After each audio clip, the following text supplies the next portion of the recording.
Yeah, baby. Let's get it.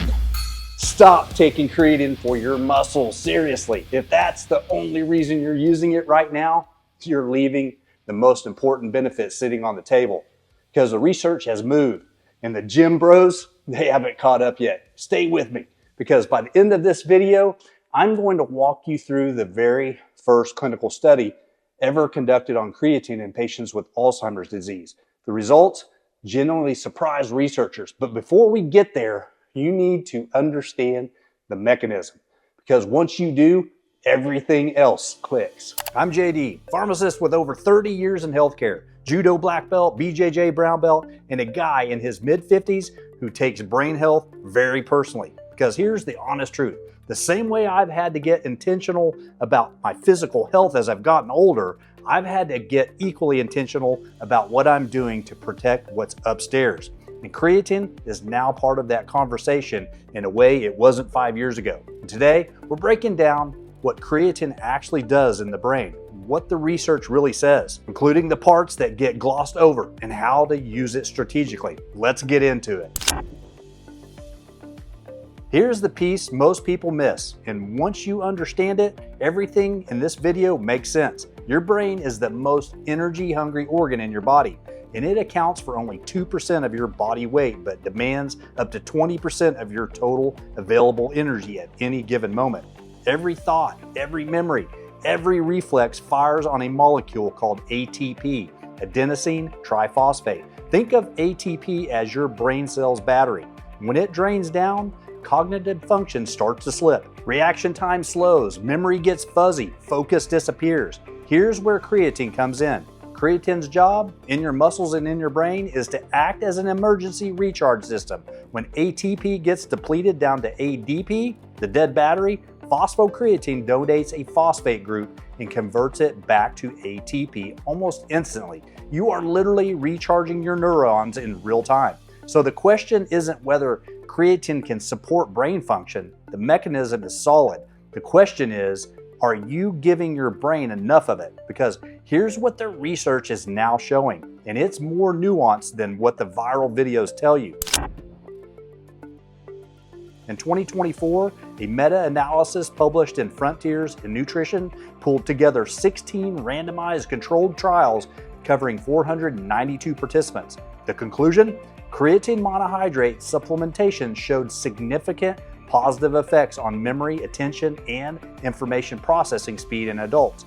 Those are real, statistically meaningful improvements. Now, I want to be straight with you here, because this is where most YouTube videos oversell it. The same analysis found no significant improvement in overall cognitive function scores or executive function. So it's not a miracle brain pill. What it does do consistently is support the energy-dependent processes of memory and mental speed. For men over 40 who are starting to notice they're not as quick on their feet mentally as they used to be, that's highly relevant. In the population where the effect is strongest, people dealing with some form of physiological stress or health challenge, and older adults. And if you're grinding through a demanding week, sleeping 6 hours a night, and your body is quietly fighting the slow creep of midlife inflammation, that's the exact profile where creatine's brain benefit is most measurable. One more finding worth flagging: a 2025 double-blind, placebo-controlled trial published in European Neuropsychopharmacology tested creatine as an add-on to cognitive behavioral therapy in 100 patients with depression. The creatine plus CBT group's depression scores dropped from the moderate to severe range all the way down to nearly no symptoms, roughly double the improvement of the placebo group. That's not a small signal. Creatine appears to be doing something meaningful for brain bioenergetics that amplifies the effectiveness of the therapy itself. Pay close attention to this next section, because this is the study that genuinely moved the scientific conversation forward. Here's the piece that has the scientific community sitting up straight. Researchers at the University of Kansas Medical Center conducted the very first clinical trial of creatine supplementation in patients with Alzheimer's disease. They called it the CABA study, Creatine to Augment Bioenergetics in Alzheimer's. 20 patients between the ages of 60 and 90 confirmed Alzheimer's diagnosis took 20 grams of creatine monohydrate per day for 8 weeks. The researchers used advanced MRI brain imaging to measure creatine levels directly inside the brain, not just in the blood. And here's what they found. 85% of participants showed measurable increases in brain creatine levels, on average 11% increase. And on the cognitive battery, statistically significant improvements in overall cognitive scores, fluid cognition, working memory, and reading recognition. Now, I'm going to do what I always do here and give you the honest pharmacist read. This was a small pilot study, no placebo group, not blinded. The researchers themselves said they are not ready to recommend creatine as an Alzheimer's treatment. And I agree, but here's why it matters anyway. One of the core problems in Alzheimer's disease is that the brain progressively loses its ability to produce and use energy. The mitochondria start failing. The fuel delivery breaks down. Creatine's job is literally to support that exact energy system. The fact that it crossed the blood-brain barrier and measurably increased brain creatine in Alzheimer's patients is the finding, because now we know it can get there. That opens a door worth watching. Drop a comment right now. Are you currently taking creatine? Have you noticed anything in your focus or mental energy? I read every single one. So who should actually be paying close attention to this right now? 3 groups. First, men over 40. As we age, our body's natural creatine synthesis slows down alongside declining mitochondrial efficiency. Your brain's energy reserve is smaller than it was a decade ago, whether you feel it yet or not. This is precisely the window where getting ahead of the decline matters most. Second, anyone running on chronic stress or poor sleep.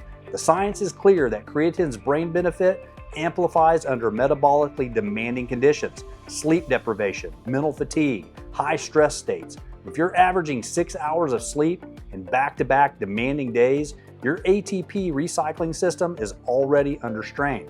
Creatine buffers that. And third, anyone eating less red meat or fish. Most of us know creatine comes primarily from animal proteins. If your diet has shifted, your baseline creatine stores are lower, and that includes your brain's reserve tank. Personally, creatine is something I've added to my own protocol specifically for the cognitive side, not just the training side. And at almost 54, I'm paying as much attention to what's keeping my brain sharp as what keeps my body strong. And the research has finally caught up to what the mechanism always suggested. And here's how to actually use it. For athletic performance, 3 to 5 grams per day of creatine monohydrate is the standard evidence-based dose. The Alzheimer's study used 20 grams, but that was in a clinical monitoring setting specifically designed to push creatine across the blood-brain barrier in a compromised neurological population. For healthy adults, start at 3 to 5 grams daily. Ramp up gradually to minimize any digestive adjustment. And stay well hydrated and pair it with omega-3s and antioxidants, both of which complement brain health and can enhance creatine's effects. Now here's the good news if you're already using our NuLifeSpan muscle pack.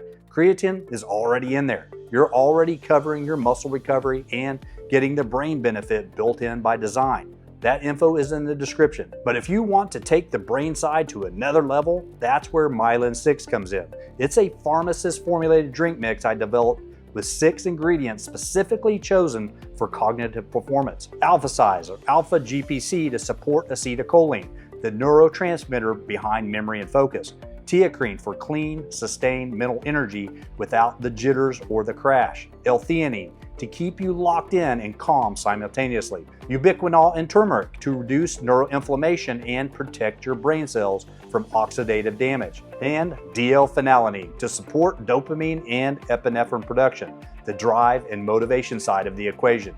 Think of it this way, creatine charges the battery. Myelin 6 supports the wiring, the signal speed, and the neurochemistry. And for a man over 40 who wants to stay cognitively sharp for the next 30 years, those two things are genuinely complementary, and that's exactly how I use them together. Information for both are in the description below. Here's what I want you to take away from today. Creatine is not a new supplement reinventing itself. It has decades of safety data behind it and one of the best studied profiles in all of supplementation. What is new is that the research is now starting to confirm what the underlying mechanism always suggested, that a molecule built to recharge cellular energy doesn't clock out when you leave the gym. The science is promising, honest, and still evolving. And if you're a man over 40 who's serious about not just staying physically strong, but staying mentally sharp, creatine deserves a place in your protocol, ideally stacked intelligently alongside targeted brain support. If this gave you real value, hit subscribe. We drop science-backed content every week for men who refuse to age on autopilot. And check the description for the Muscle Pack and Myelin 6 details. And this is JD from NuLifeSpan. Keep building, keep protecting, and keep investing in the most important asset you'll ever own, your health.